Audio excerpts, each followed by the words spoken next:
finding out the steps to take to return back to a work role can be a huge process, a daunting one. Many people approach this in different ways. They go straight into a standard recruitment process with job applications. Many people are fearful of not being seen as a person, only being seen for the brain injury.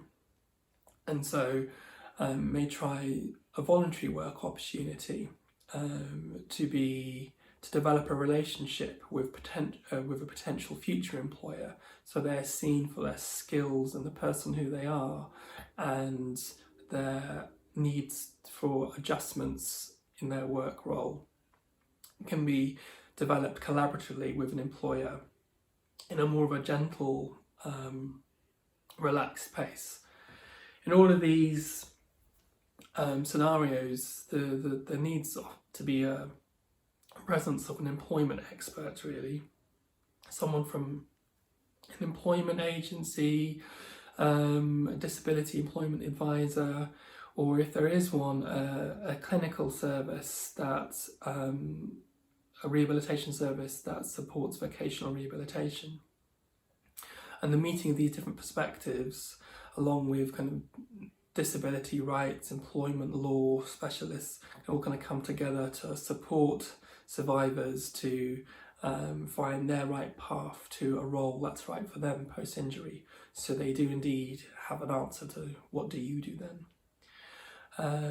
It can be a difficult process, and some of the challenges that have been shown to kind of routinely lead to difficulties in holding down a job include themes of changes in the workplace and difficulties in dealing with other people. So we'll take the first as our point of thought and reflection. So someone may secure a role, be it voluntary or paid, and things can go well for many, many months and even years.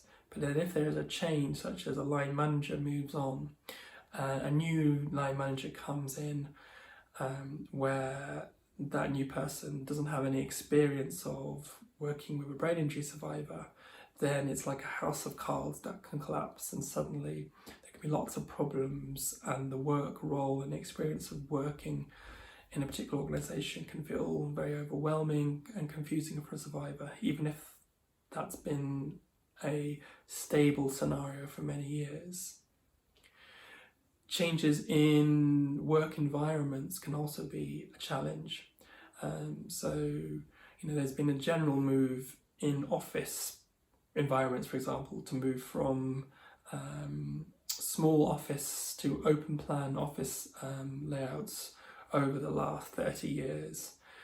And with that move to open plan office scenarios, there are noisier environments full of increased auditory stimuli and distractions, visual distractions, lots of clutter and busyness, and that can make it really hard for survivors of brain injury to focus on their work role. Similarly, the unique aspects of different work roles, be like a noisy factory environment or dealing with lots of people in a customer facing role, can be particularly difficult for survivors. So these are challenges that are present throughout, but changes in work premises or changes in the physical layout of a work environment can really perturb and disrupt the functioning and performance of a survivor in their work role, again after many years. The second major group of challenges is dealing with other people. I've talked about this in my other videos for the series, but other people can be the hardest aspect of a work role, be it dealing it with customers, be it dealing with work colleagues in a different environment, so dealing with work colleagues who are happy to be interacted with in a more of an informal way versus a formal way, dealing with a hierarchy of managers to know how to behave differently to a colleague versus a boss versus the CEO. these will require kind of gear shifts in social interactions and different rules governing how we are with different people. So that's really challenging socially. And research has shown that a common reason for loss of a job role or demotion from the original work role following injury can be difficulties in planning, organising and social cognition, social communication. So difficulties in recognising emotions, difficulties in stepping to the shoes of other people can lead to problems in the workplace. So this may be doing the work role fine, but in a coffee or tea break, making a social transgression, saying an inappropriate joke, making someone else feeling uncomfortable and unintentionally, or maybe just standing too close to someone on their coffee break.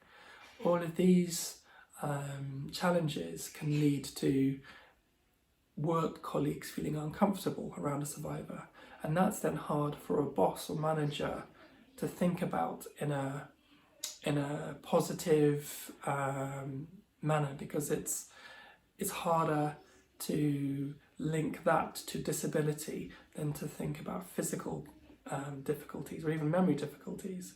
So often what can happen, it can be an elephant in the room that leads to eventually the manager ending the employment or work placement opportunity. It's harder conversation to have openly compared to other challenges in the workplace. So there's a real issue here about a need for ongoing support from a vocational rehabilitation or disability employment specialist to support both the survivor and their manager as the months and years progress in a work role. Unfortunately, many disability employment agencies, organisations focus on getting the person in the job rather than long-term job retention, and this can be really difficult and really challenging, and leads to a kind of masking of the long-term employment needs of people with brain injury.